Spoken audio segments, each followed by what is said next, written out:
Girls, what are you doing that the guys don't know about? I'm having a debate about whether I need to shave my legs for today's event.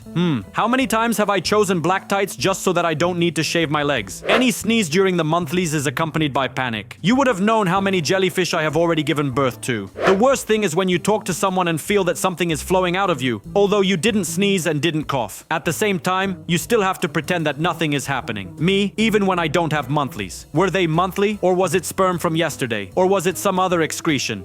It's time to go to the bathroom and see. I'm worried that I'm pregnant, even if I haven't had sex in a long time. The same topic, I'm almost sure that I'm going to give birth to Jesus soon. We spend a lot of money on a taxi because it's not very safe for a girl to go home at night on public transport. We open personal messages from strangers because it looks like a sad penis roulette. I've never heard anyone use the phrase a sad penis roulette. It sounds like a game where everyone loses, lol. I've never opened a dick pic with emotions like, oh, this is sexy piece and I wish he was in me. Guys, it doesn't work like that. Random photos with dick pics don't excite me or other girls, even if you have the coolest penis in the world. Sorry. We plan events, taking into account the monthly ones. We can't just take and assign a wedding, a trip with tents on any day, arrange adventures on kayaks and so on. Oh yeah, and it's so annoying. My monthly ones for some reason always fall for Christmas, New Year's Eve, birthday and other holidays. Sometimes I plan, I don't plan, there's no difference. And I have to make a schedule for training in the gym under the... It was so cool when I sat on the antidepressants for 2 years, lived calmly, without symptoms of PMS, and monthly ones regularly do the same thing at the same time since I got off them. Everything has changed dramatically now. I have days when I just have zero energy, plus these cramps and nausea and back pain every week of the cycle is so unpredictable that I'm just angry that we can't train normally without monthly. I adjust the head wash to my schedule. I'm a guy with long hair. Your comment is probably the only one that Elle can fully understand in this thread. We wash under very hot showers. My ex once told me that I must be missing my home. Hell, since I love such hot water.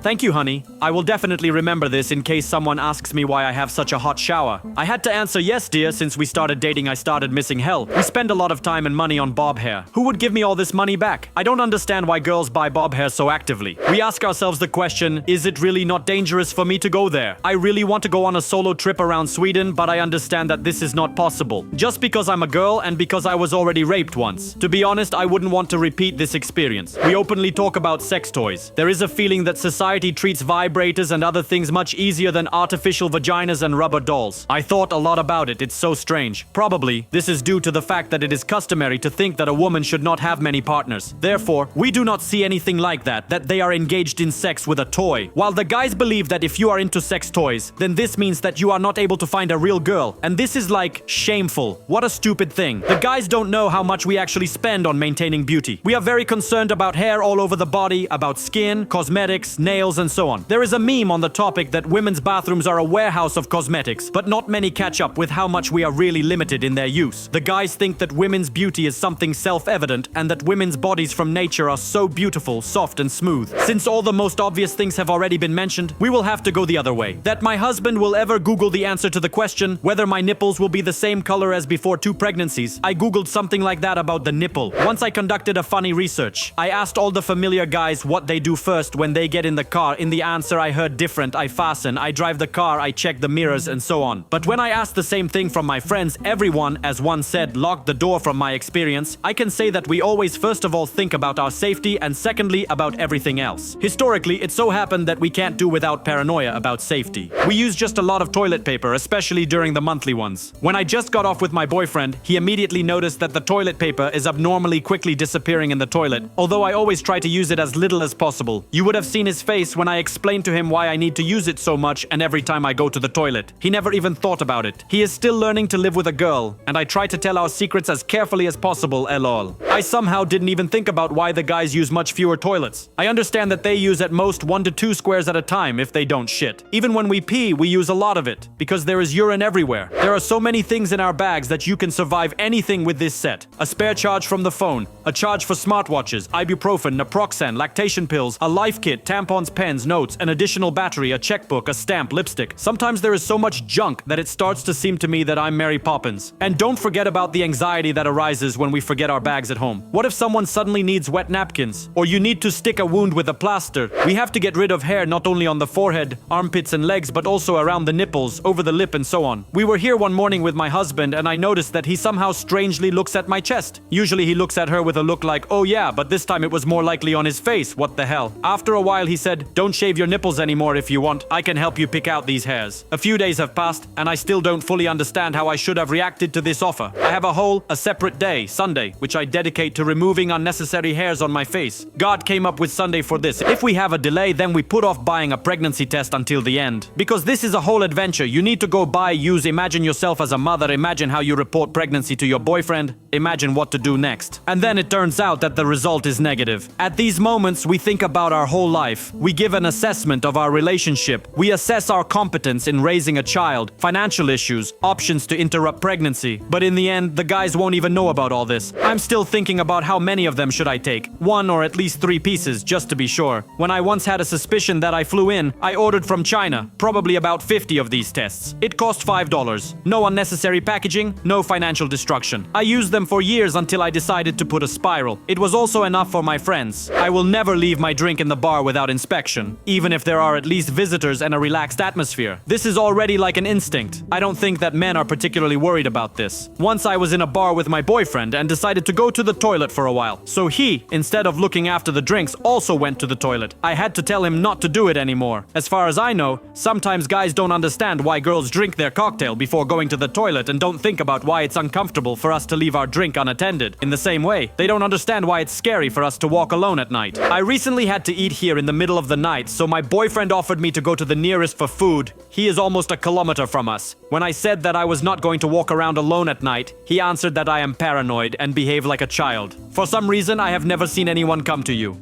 Yes, stupid, because I have always been with you, with a man. And if an unfamiliar guy offers to treat you to a cocktail, then be sure to go to the bar with him and make sure that there is nothing superfluous in the drink. We had one sad famous club in Seattle which was recently covered in complete chaos. One of his problems was that the bartender put drugs in girls' drinks. Unfortunately, I also became one of the victims, and all because I didn't go to the bar with a random guy. As a result, he brought me cranberry vodka with a sedative, like this. If a girl refuses to some guy, then after that, thoughts begin to come to her head that he can rape her and or kill her. Yesterday in local news, I read about the murder of a girl who found a guy on Tinder and went on a date with him. The police beat him with an electric shock for so long that, as a result, he also threw himself off. I said this many times and I won't get tired of repeating it. The guys are worried that a fat girl will come to a date, and the girls are worried that they may try to kill them. We wash the bathroom toilet. Sarcasm. I live with two 22-year-old guys who just recently broke away from their mother's sissy and began to live independently. God give me strength. Rofel, I used to be in exactly the same situation. I taught them to use the washing machine, change bags in the vacuum cleaner, and so on. If I found another dirty sock in the middle of the living room, I would definitely shoot someone. Now I live with my boyfriend, and I still have to face socks scattered all over the room, but at least I love him. When my friends leave me, I definitely ask them to write me a text message when they get home. I suspect that guys never do that. And when I get into an Uber, I just in case send my friends a photo of the driver. And sometimes my friends, when they go on a date, send me screenshots of their guys' profiles and all the contact information. We cover each other even if we are not friends. I had so many cases when either me or my friends had to save random girls from creepy guys in clubs. Some dudes don't understand the importance word no. And believe me, all the girls know this look screaming help usually if we notice that someone is in trouble. Then playing, we approach the girl carefully. We take her to our company until the guy is finally not lagging behind. Another great example for us. It's normal in the toilet to ask an unfamiliar girl for a tampon since each of us had a situation that he needed and he didn't have it at hand. So we gladly help each other. It's strange that I'm glad when someone asks me for a tampon. I'm at such moments, of course, a friend, I've been waiting for this moment all my life. Here's your tampon. Thanks for watching.